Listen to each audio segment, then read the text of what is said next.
नमस्कार, मैं हूं आपके साथ अंजलि। देश के सबसे बड़े न्यूज नेटवर्क TV9 पर आप देख रहे हैं देश का सबसे बड़ा बुलेटिन न्यूज टॉप 9। इसमें हम आपको दिखाते हैं देश दुनिया की तमाम अहम खबरें। टॉप 9 में सबसे पहले बात कट्टर वॉर की करेंगे। फ्रांस में फिर कहां हुआ आतंकी हमला? फ्रांस के राष्ट्रपति मैक्रोन ने फिर कट्टरपंथियों को दी वार्निंग। आतंकवाद पर UAE के प्रिंस का बड़ा बयान। कट्टर वॉर से जुड़ी हर बड़ी खबर देखते हैं टॉप 9 में।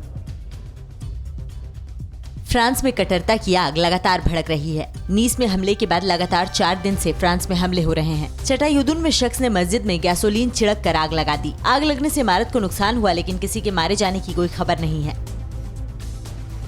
फ्रांस में हो रही हिंसा को लेकर राष्ट्रपति इमैनुअल मैक्रों ने प्रदर्शनकारियों को चेतावनी देते हुए कहा कि किसी भी कीमत पर हिंसा को बर्दाश्त नहीं किया जाएगा। हिंसा के आगे फ्रांस कभी झुकने वाला नहीं है। हिंसा को कुचलने के लिए हम तैयार हैं। फ्रांस के लियोन में हुए आतंकी हमले के बाद शहर के कई हिस्सों को पूरी तरह से बंद कर दिया गया है। फॉरेंसिक टीम ने मौका वारदात का मुआयना कर सबूत इकट्ठा किए हैं। वहीं दूसरी ओर जांच एजेंसियों ने क्राइम सीन भी रिक्रिएट किया है। UAE ने फ्रांस में हुए आतंकी हमले की निंदा की है। क्राउन प्रिंस मोहम्मद बिन जायद अल नाहयान ने फ्रांस के राष्ट्रपति मैक्रों से फोन पर बात कर नीस में हुए हमले की निंदा की। प्रिंस ने कहा कि हिंसा और आतंकवाद को किसी भी तरह से सही नहीं ठहराया जा सकता है। फ्रांस सरकार ने गैर जरूरी चीजों की बिक्री पर रोक लगा दी है। फ्रांस के प्रधानमंत्री जीन कैस्टेक्स ने दुकानों और सुपरमार्केट में गैर जरूरी चीजों के बेचने पर रोक लगाने का ऐलान किया है। कोरोना वायरस को रोकने के लिए फ्रांस सरकार ने ये सख्त कदम उठाया है। कट्टरता पर तुर्की का साथ देना इमरान खान को महंगा पड़ गया है। फ्रांस में पाकिस्तानियों की एंट्री पर रोक लगा दी गई है। फ्रांस ने कागजात पूरे होने के बावजूद 183 पाकिस्तानी को वीजा देने से इनकार कर दिया। वहीं बांग्लादेश के लोगों की भी फ्रांस में एंट्री पर बैन लगा दिया गया है।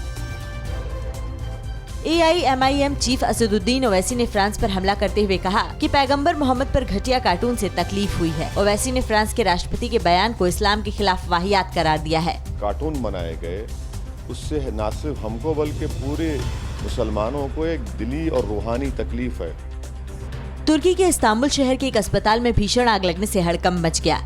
अस्पताल की पूरी बिल्डिंग आग की लपटों से घिर गई। चारों ओर धुआं ही धुआं दिखा। दमकल की कई गाड़ियों ने कड़ी मशक्कत के बाद आग पर काबू पाया। अस्पताल में किसी के हताहत होने की खबर नहीं है। अमेरिकी राष्ट्रपति चुनाव से एक दिन पहले अमेरिका में बड़ी धूमधाम से हैलोवीन त्योहार मनाया गया। न्यूयॉर्क के टाइम्स स्क्वायर पर कोरोना से बेफिक्र होकर लोगों ने तरह तरह की वेशभूषा पहनकर हैलोवीन त्योहार मनाया। काराबाख अजरबैजान ने आर्मेनिया के किन शहरों पर हमला किया है और निशाना साधा है? साथ ही आपको बता दें कि किस तरीके के हालात हैं, कब्जा कैसे किया गया है। अजरबैजान के हवाई हमले में आर्मेनिया के कितने सैनिकों की मौत हुई है? अजरबैजान से रूस लेगा सैनिकों की मौत का बदला। अजरबैजान ने सीरियाई आतंकियों के जंग में शामिल होने से किया इनकार। जंग से जुड़ी हर खबर देखते हैं टॉप 9 विध्वंसक महायुद्ध में। काराबाख में अजरबैजान आर्मीनिया के बीच जंग फिर विध्वंसक हो चली है। सैन्य ठिकानों के अलावा दोनों देश एक दूसरे के रिहायशी इलाकों में भी भारी बमबारी कर रहे हैं। अजरबैजानी आर्मी ने आर्मीनिया के मार्तूनी शूशी कारिनताक में रॉकेट से हमला किया। जंग में अब तक 80,000 से ज्यादा लोगों की मौत हो चुकी है। अजरबैजान ने आर्मीनिया फौज की चौकियों को नष्ट करने का दावा किया है। अजरबैजान के रक्षा मंत्रालय ने चौकियों को नष्ट करने का वीडियो जारी किया है, जिसमें अजरबैजानी आर्मी आर्मीनियाई पोस्टों को तबाह करती दिख रही है। अजरबैजान की खुजावेंड में आर्मीनिया के सैन्य वाहनों को एयर स्ट्राइक कर तबाह करने का दावा किया है। अजरबैजान के रक्षा मंत्रालय ने दावा किया है कि एयर और आर्टिलरी स्ट्राइक में आर्मीनिया के कई सैन्य वाहन और सैनिक मारे गए हैं। अजरबैजानी वायुसेना ने सुखोई 25 से आर्मीनिया के सैन्य ठिकानों पर हवाई हमले किए हैं। अजरबैजान ने हवाई हमले में आर्मीनियाई सेना के बंकर और चौकियों को नष्ट करने का दावा किया है। अजरबैजान के राष्ट्रपति इल्हाम अलीयेव ने आर्मीनिया को काराबाख खाली करने की धमकी दी है। अलीयेव ने कहा कि आर्मीनिया हार स्वीकार कर ले या काराबाख को शांति से खाली कर दे, तभी ये जंग रुकेगी, नहीं तो काराबाख पर कब्जे तक ये जंग जारी रहेगी। अजरबैजानी आर्मी के हमले में रूस के 2 जवानों की मौत के मामले में रूस के राष्ट्रपति पुतिन ने नेशनल सिक्योरिटी काउंसिल की इमरजेंसी मीटिंग बुलाई है। बैठक में अजरबैजान पर हमले की रणनीति पर चर्चा होगी। अजरबैजान ने रूस पर आर्मीनिया को हथियार सप्लाई करने का आरोप लगाया था। अमेरिका के लॉस एंजलिस में आर्मेनियाई नागरिकों ने अजरबैजान वाणिज्य दूतावास के बाहर प्रदर्शन किया। आर्मेनियाई नागरिकों ने कहा कि काराबाख आर्मेनिया का हिस्सा है, हम इसे जरूर जीतेंगे। आर्मेनियाई नागरिक अमेरिका का झंडा लिए हुए थे। अजरबैजान ने आर्मेनिया की रिहायशी इलाकों में तुर्की के बैराक्तर ड्रोन को तैनात किया है। आर्मेनियाई नेशनल कमेटी ऑफ अमेरिका ने तुर्की पर अंतर्राष्ट्रीय नियमों का उल्लंघन करने का आरोप लगाते हुए पेंटागन और US कांग्रेस में सबूत पेश किए हैं। अजरबैजान के राजदूत ने आर्मीनिया के खिलाफ जंग में सीरिया के आतंकियों के शामिल होने के दावे को खारिज कर दिया है। एलन सुलेमानो ने कहा कि ये रूस का प्रोपेगेंडा है। तुर्की ने कभी हमारे यहाँ सीरियाई लड़ाकों को नहीं भेजा। आर्मीनिया ने तुर्की पर सीरियाई आतंकियों को अजरबैजान भेजने का आरोप लगाया था। गिलगिट बाल्टिस्तान पर भारत की पाकिस्तान को दो टूक। भारत ने कहा पीओके से अवैध कब्जा हटाए पाकिस्तान। पाकिस्तान में सच बोलने वालों को क्यों कहा जाता है गद्दार? पाकिस्तान की जेलों में धर्म देखकर दिया जाता है 3rd डिग्री टॉर्चर। पाकिस्तान की साजिश से जुड़ी हर अहम खबर देखते हैं टॉप 9 चीन पाकिस्तान साजिश में। पाकिस्तान के गिलगित बाल्टिस्तान को प्रांत का दर्जा देने पर भारत ने कड़ा ऐतराज जताते हुए कहा कि पाकिस्तान अधिकृत कश्मीर में किसी तरह का बदलाव स्वीकार नहीं किया जाएगा। गिलगित बाल्टिस्तान भारत का अभिन्न अंग है। इस पर पाकिस्तान 70 साल से अवैध कब्जा किए हुए है, जिसे तुरंत खाली करें। भारत के सख्त विरोध और चेतावनी के बावजूद पाकिस्तान के प्रधानमंत्री इमरान खान ने गिलगित बाल्टिस्तान को अंतरिम प्रांत का दर्जा देने का ऐलान किया है, जबकि भारत ने पीओके को भारत का अभिन्न हिस्सा बताते हुए पाकिस्तान को किसी प्रकार के बदलाव न करने की चेतावनी दी थी। गिलगित बाल्टिस्तान में इमरान के सिपहसालार पैसे के दम पर लोकतंत्र को खरीदना चाहते हैं। संघीय मामलों के मंत्री अली अमीन गंडापुर ने ऐलान किया कि गिलगित बाल्टिस्तान की जनता चुनाव में जितना वोट देगी वो उन्हें उतना ही पैसा देंगे। दुनिया भर में आलोचनाएं और अपने घर में घिरे पाकिस्तान के प्रधानमंत्री इमरान खान ने अपनी फौज की खुशामद करते हुए एक बार फिर कश्मीर को लेकर भारत के खिलाफ जहर उगला है। बिहार के छपरा में पीएम मोदी ने पुलवामा अटैक पर राजनीति करने वालों पर करारे वार किए। पीएम मोदी ने कहा कि हमले की सच्चाई से उन लोगों के चेहरे से नकाब हटा दिया है जो अफवाह फैला रहे थे। इस सच्चाई ने उन लोगों के चेहरे से नकाब भी उतार दिया है। इमरान खान ने न केवल पुलवामा अटैक को लेकर अपनी पीठ ठोकी, बल्कि विरोधियों पर नरेंद्र मोदी की बोली बोलने का आरोप लगाया और चेतावनी भी दी। ये वो लोग हैं जो आज नरेंद्र मोदी की जुबान बोल रहे हैं। आने वाले दिनों में आप देखेंगे कि किसकी टांगे कांपती हैं और किसके माथे पे पसीना आता है। अभिनंदन पर दिए अपने बयान के बाद पीएमएल सांसद अयाज सादिक पाकिस्तान में लोगों के निशाने पर हैं। लाहौर में कई पोस्टरों में अयाज सादिक को कौम का गद्दार बताते हुए उनकी तुलना मीर जाफर से की गई। सादिक पाकिस्तानी सेना के भी निशाने पर हैं। पाकिस्तान की कराची जेल से सजा काटकर स्वदेश लौटे 5 भारतीयों ने बड़ा खुलासा किया है। सोनू सिंह, बिरजू और सत्यवान ने बताया कि पाकिस्तानी जेल में धर्म देखकर उत्पीड़न किया जाता है। इनको कराची की लांडी जेल में 3rd डिग्री टॉर्चर दिया गया, जिससे ये मानसिक संतुलन खो बैठे और अब कुछ सोचने समझने की स्थिति में नहीं है। घुसपैठ की कोशिश नाकाम होने से बौखलाई पाकिस्तानी आर्मी जम्मू कश्मीर में बॉर्डर से सटे रिहायशी इलाकों में लगातार फायरिंग कर रही है। पाकिस्तानी फायरिंग में दर्जनों मवेशी घायल हुए हैं। लगातार फायरिंग से नाराज ग्रामीणों ने कहा कि गांव को खाली कराकर पाकिस्तान को मुंहतोड़ जवाब दिया जाए। राष्ट्र की खबरें अब आपको दिखाएंगे। राजस्थान में गुर्जरों का ट्रेन की पटरी पर आंदोलन जारी है। दिल्ली मुंबई रूट प्रभावित हुआ। लव जिहाद पर सीएम योगी के बयान पर ओवैसी ने क्या कहा है? फ्रांस के राष्ट्रपति का पुतला फूंकना कांग्रेस विधायक को कैसे पड़ा भारी? देश की सभी बड़ी खबरों के लिए देखते हैं टॉप 9 राष्ट्र। राजस्थान में एक बार फिर गुर्जर आंदोलन शुरू हो गया है। पश्चिम रेलवे के मुताबिक गुर्जर आंदोलन की वजह से 7 ट्रेनों को डाइवर्ट किया गया है। आंदोलन कर रहे गुर्जर नेताओं का कहना है कि जब तक हमारी मांगे पूरी नहीं हो जाती और सरकार से आदेश पारित नहीं हो जाता, तब तक हम अपना आंदोलन जारी रखेंगे। जम्मू कश्मीर में सुरक्षा बलों ने श्रीनगर में हिजबुल के टॉप कमांडर सैफुल्लाह को ढेर कर दिया है, जबकि एक आतंकी गिरफ्तार किया गया है। हिजबुल मुजाहिदीन का आतंकी डॉक्टर सैफुल्लाह बुरहान वानी से लंबे वक्त तक जुड़ा रहा था। सुरक्षा बल पिछले 2 दिन से उसकी मूवमेंट पर नजर बनाए हुए थे। जम्मू कश्मीर में इस साल 200 से ज्यादा आतंकी मारे जा चुके हैं। 1948 में ऑपरेशन बिसन में भारतीय सैनिकों के साहसिक कारनामे को याद करते हुए द्रास के पास जोजिला युद्ध स्मारक पर जोजिला दिवस मनाया गया। लेह के फायर एंड फ्यूरी कोर के फॉरएवर इन ऑपरेशन डिवीजन के general officer commanding major general Praveen Kumar Ary ने माल्यार्पण कर भारतीय सेना की ओर से साहसी शहीद सपूतों को श्रद्धांजलि दी। बिहार के कटिहार में AIMIM प्रमुख असदुद्दीन ओवैसी ने यूपी के सीएम योगी के लव जिहाद पर दिए गए बयान पर पलटवार करते हुए कहा कि योगी को आर्टिकल 21 का ज्ञान नहीं है। हम योगी आदित्यनाथ को चैलेंज करते हैं कि वो किसी जानकार से आर्टिकल 21 को समझें। बिहार चुनाव में नाकामियों के चलते बीजेपी इस तरह के मामले उछाल रही है। प्रधानमंत्री नरेंद्र मोदी ने आरजेडी नेता तेजस्वी यादव पर तीखा हमला किया है। तेजस्वी को जंगल राज का युवराज करार दिया। जंगल राज के नेता नक्सलवाद और टुकड़े टुकड़े गिरोह के समर्थकों के साथ आए हैं। अगर उन्हें मौका दिया गया तो वो फिर से बिहार राज्य को हिंसा के काले युग में धकेल देंगे। पश्चिम बंगाल के उत्तर 24 परगना जिले में एक बीजेपी नेता की हत्या कर दी गई। घायल हालत में उसे अस्पताल ले जाया गया, जहां उसकी मौत हो गई। हत्या का आरोप टीएमसी के कार्यकर्ताओं पर लगा है। पुलिस ने शव को पोस्टमार्टम के लिए भेजकर मामले की जांच शुरू कर दी है। एमपी के भोपाल में फ्रांस के राष्ट्रपति के खिलाफ हुए प्रदर्शन मामले में कांग्रेस विधायक आरिफ मसूद और उसके 50 समर्थकों को गिरफ्तार किया गया है। गिरफ्तारी के बाद सभी आरोपी जमानत पर रिहा हो गए। गुरुवार को इकबाल मैदान में हुए प्रदर्शन के बाद आरिफ मसूद समेत 2000 लोगों के खिलाफ एफआईआर दर्ज की गई थी।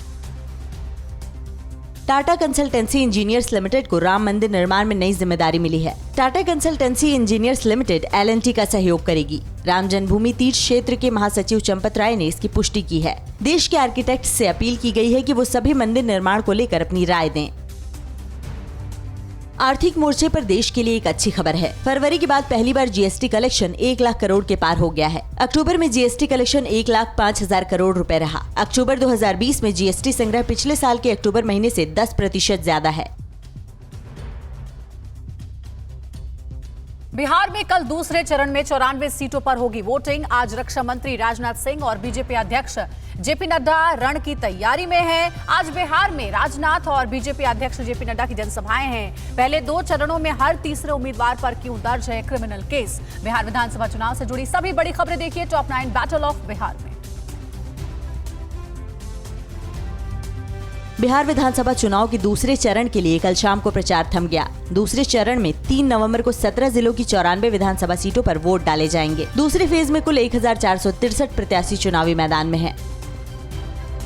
बिहार में आज रक्षा मंत्री राजनाथ सिंह चिरैया, सुगौली, बथनाहा और खजौली में 4 जनसभाओं को संबोधित करेंगे। तो वहीं बीजेपी अध्यक्ष जेपी नड्डा सीतामढ़ी में रैली करेंगे और दरभंगा में रोड शो करेंगे। दरभंगा के लोहिया चौक से मिर्जापुर तक जेपी नड्डा रोड शो करेंगे।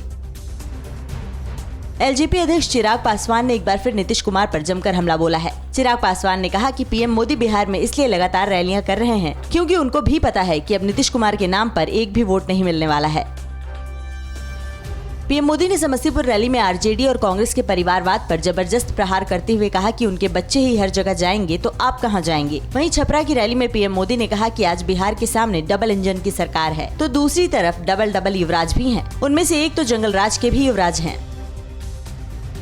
मोतिहारी की रैली में पीएम मोदी ने आरजेडी और कांग्रेस गठबंधन पर निशाना साधा। पीएम मोदी ने कहा कि जंगलराज वालों के साथ देश के टुकड़े टुकड़े करने की सोच रखने वाले भी आ गए हैं। इनको मौका मिला तो बिहार में फिर से जंगलराज आ जाएगा।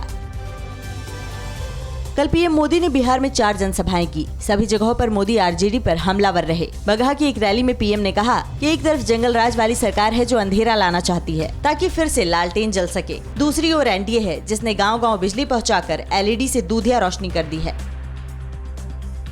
तेजस्वी यादव ने पीएम मोदी पर निशाना साधते हुए कहा कि पीएम ने विपक्ष के बारे में तो सब बता दिया, पर ये नहीं बताया कि डबल इंजन सरकार होने के बावजूद भी बिहार की बेरोजगारी दर 46% से ज्यादा क्यों है। बिहार के हर दूसरे घर से पलायन क्यों होता है। अपराध में बिहार नंबर 1 क्यों है। RLSP के अध्यक्ष उपेंद्र कुशवाहा ने बीजेपी और आरजेडी पर सांठगांठ का आरोप लगाया है। उपेंद्र कुशवाहा ने कहा कि आरजेडी और बीजेपी के बीच गठबंधन पक्का हो गया है। ये दोनों पार्टियां 10 नवंबर को औपचारिक ऐलान कर बिहार में सरकार बनाएंगी। बिहार विधानसभा में अपराधियों को टिकट बांटने में कोई भी पार्टियां पीछे नहीं हैं। पहले 2 फेज में हर तीसरे उम्मीदवार पर आपराधिक केस दर्ज है, जिसमें 14% महिला उम्मीदवारों के खिलाफ भी मामले दर्ज हैं। पहले और दूसरे फेज में कुल 2529 उम्मीदवार हैं, जिनमें से 830 के खिलाफ क्रिमिनल केस दर्ज हैं। दिल्ली मुंबई की खबरें आपको दिखाएंगे। दिल्ली में कैंडल मार्च निकाल कर किसे इंसाफ दिलाने की हुई मांग। दिल्ली में नहीं थम रहे हैं कोरोना के मामले और कहा मास्क का जुर्माना न चुकाने पर लगानी होगी झाड़ू। दिल्ली मुंबई से जुड़ी खबरें देखते हैं टॉप 9 दिल्ली मुंबई में। दिल्ली के आदर्श नगर में तेज आवाज में म्यूजिक बजाने पर सुशील की हत्या के मामले में आरोपियों को सजा दिलाने की मांग तेज हो गई है। सुशील की प्रार्थना सभा में स्थानीय लोगों ने उन्हें श्रद्धांजलि देते हुए आरोपियों को जल्द से जल्द सजा दिलाने की मांग की। उसके बाद लोगों ने कैंडल मार्च निकालकर इंसाफ की मांग की। देश की राजधानी दिल्ली में कोरोना के मामले एक बार फिर तेजी से बढ़ रहे हैं। दिल्ली में लगातार 5वें दिन कोरोना के 5000 से ज्यादा मरीज सामने आए हैं। पिछले 24 घंटे में कोरोना के 5664 मामले सामने आए हैं, जबकि 51 लोगों की मौत हुई है। इससे राजधानी में सक्रिय मरीजों की संख्या 34,173 हो गई है। फरीदाबाद निकिता हत्या केस में महापंचायत की आड़ में दिल्ली फरीदाबाद हाईवे जाम कर हिंसा फैलाने के मामले में पुलिस ने 28 उपद्रवियों को गिरफ्तार किया है। पुलिस के मुताबिक इन लोगों का केस से कोई लेना देना नहीं है। हाईवे जाम पर हुई पत्थरबाजी में करीब 10 पुलिस वाले घायल हुए थे। दिल्ली पुलिस की आर्थिक अपराध शाखा यानी EOW ने प्रॉपर्टी बेचने के नाम पर ठगी में राहुल नारंग को गिरफ्तार किया है। आरोपी ने फर्जी कागजात दिखाकर ग्रेटर कैलाश की एक प्रॉपर्टी के नाम पर 2 करोड़ की ठगी की थी। पुलिस इस ठगी में शामिल अन्य लोगों की तलाश कर रही है। राहुल नारंग एक जिम का मालिक है। पुरानी दिल्ली की चूड़ीवाला इलाके में एक घर में 2 युवकों के शव मिलने से हड़कंप मच गया है। एक का शव पंखे में लटका मिला जबकि दूसरे का शव जमीन पर पड़ा था। पुलिस ने दोनों शवों को पोस्टमार्टम के लिए भेज दिया है और खुदकुशी के कारणों की जांच में जुटी है। मुंबई में रविवार को कोरोना के 5,369 नए मामले सामने आए। पिछले 24 घंटे में 113 लोगों की मौत हुई और 3,726 लोग कोरोना से ठीक होकर घर चले गए। महाराष्ट्र में अब कोरोना संक्रमितों की संख्या 16,83,775 पे पहुंच गई है और मौत का आंकड़ा 44,000 के पार हो गया है। कोरोना का संकट अभी देश से टला नहीं है, लेकिन मुंबई में लोगों ने इसको लेकर लापरवाही शुरू कर दी है। इसको देखते हुए मुंबई BMC ने एक पहल की है जिसमें मास्क न लगाने पर पकड़े जाने वाले अगर जुर्माना नहीं चुकाते तो उन्हें शहर की सड़कों पर सजा के तौर पर झाड़ू लगानी होगी।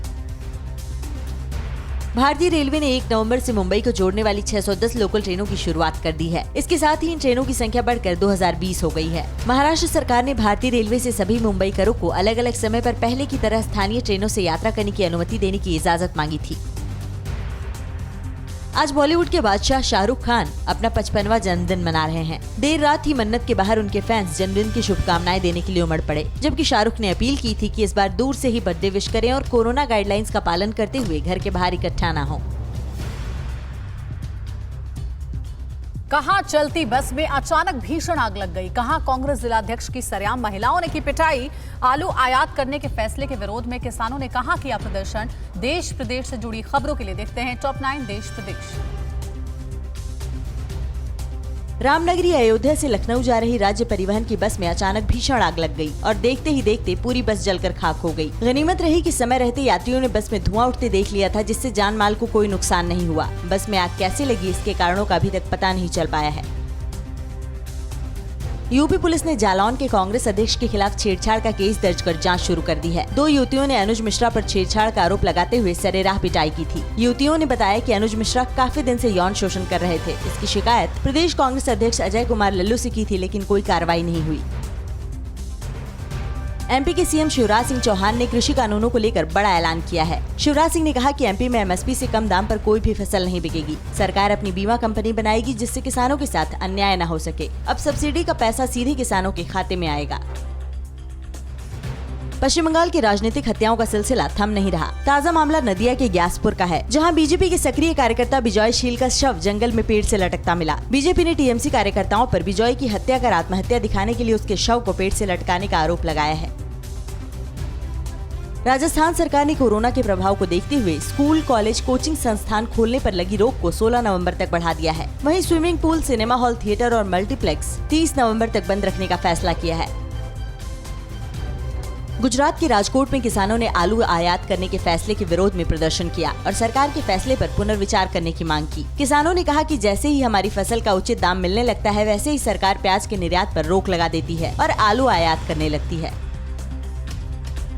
पंजाब के फिरोजपुर में BSF ने पाकिस्तानी घुसपैठी को गिरफ्तार किया है। गिरफ्तार घुसपैठी की पहचान अदनान वासी के रूप में हुई है, जो आरशूल नगर जिला कसूर पाकिस्तान का रहने वाला है। घुसपैठी के पास से मोबाइल फोन भी बरामद हुआ है। राजस्थान पुलिस ने अंतर्राज्यीय तस्करी गैंग का पर्दाफाश करते हुए निजी बस से 3.5 क्विंटल चांदी, आधा किलो सोना और 942 ग्राम हीरा जब्त किया है। पुलिस ने बताया कि आगरा से तस्कर बस में छिपाकर सोना, चांदी, हीरा गुजरात के सूरत ले जाया करते थे। सिरोही पुलिस ने तीनों तस्करों को गिरफ्तार कर लिया है। हैदराबाद पुलिस ने बीजेपी उम्मीदवार के रिश्तेदार की कार से 1 करोड़ रुपए बरामद किए हैं। पुलिस ने 1 करोड़ कैश के साथ 2 आरोपियों को गिरफ्तार किया है, जिसमें सुरक्षित श्रीनिवास डबक से बीजेपी उम्मीदवार रघुनंदन राव का रिश्तेदार है। न्यूज़ टॉप 9 रोज सुबह 7 बजे और शाम 7 बजे सिर्फ TV9 भारतवर्ष पर।